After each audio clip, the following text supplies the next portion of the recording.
राजा रघुवंशी और सोनम रघुवंशी मामले में रोज़ नए खुलासे हो रहे हैं और अब इस बीच राजा रघुवंशी के सबसे बड़े भाई सचिन रघुवंशी ने एक नया खुलासा किया है।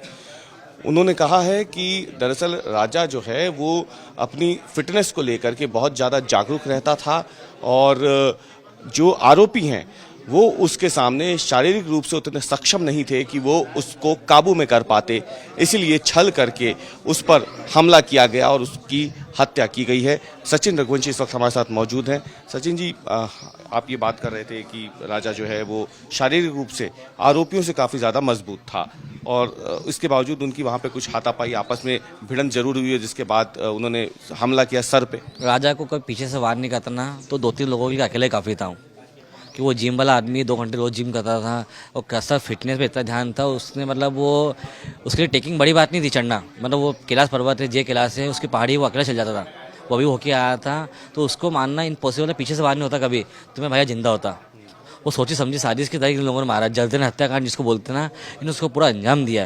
अच्छा, ये जो पूरा प्लॉट था उसको मारने का, यहाँ से शिलोंग ले जाकर के उसको मारना, ये क्या किसी फिल्म से या किसी सीरियल से देख करके प्रेरित होकर के किया गया है?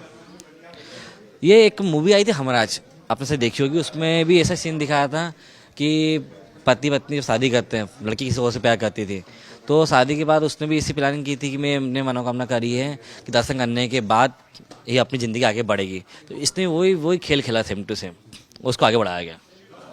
राजा को ट्रैकिंग का भी बहुत शौक था और ये आप लोग बता रहे हैं कि ये भी एक वजह हो सकती है कि वो जानबूझ करके उस जगह ले गई सोनम उसे जहाँ पे ट्रैकिंग था, ताकि राजा जो आसानी से बातों में आ जाए। क्या ये बात भी कुछ? देखो, एक सोनम का अंदर की जो प्लानिंग थी कि वहाँ जो माँ कामाख्या का मंदिर है वहाँ तंत्र मंत्र किया जाता है, ये सोनम ने जानकारी निकाल लोगी, जो मेरे को आज मैंने गूगल पे निकाली है। तो इसकी पहली प्लानिंग तो वो थी कि मैं इसको दूसरा राजस्थान राजा की चीज़ पकड़ के टेकिंग करता राजा, तो उसने टेकिंग का फायदा उठा के राजा को वहाँ ले गई, वहाँ से पहले इसको वहीं मारना चाहते हो, वहाँ मार नहीं पाई तो उसको और आगे लेके गई है। तो सोनम की प्लानिंग बहुत लंबी थी और बहुत पहले से चल के आ रही थी।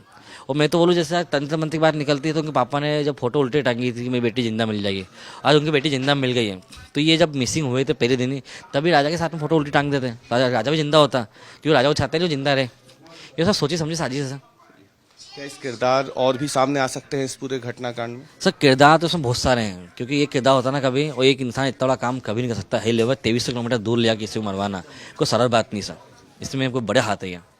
बहुत बहुत धन्यवाद से बात करने के लिए। ये सचिन रघुवंशी थे जिन्होंने आज तक से खास बातचीत की और कई नई बातें इन्होंने बताई है कि किस तरीके से राजा के जो शौक थे उसको एक तरीके से हथियार बनाया सोनम ने, और ट्रैकिंग को शौकीन राजा को उस जगह पे ले जाया गया जहां ट्रैकिंग की जा सकती थी, ताकि राजा आसानी से अपने शौक के चलते सोनम के झांसे में आ जाए। और हुआ भी कुछ ऐसा ही, और राजा इसी के साथ जब मेघालय पहुंचता है तो वहां पर प्री प्लान्ड साजिश के तहत राजा की हत्या कर दी जाती है। कैमरामैन अमरीश के साथ अवीश पाल सिंह, इंदौर, आज तक।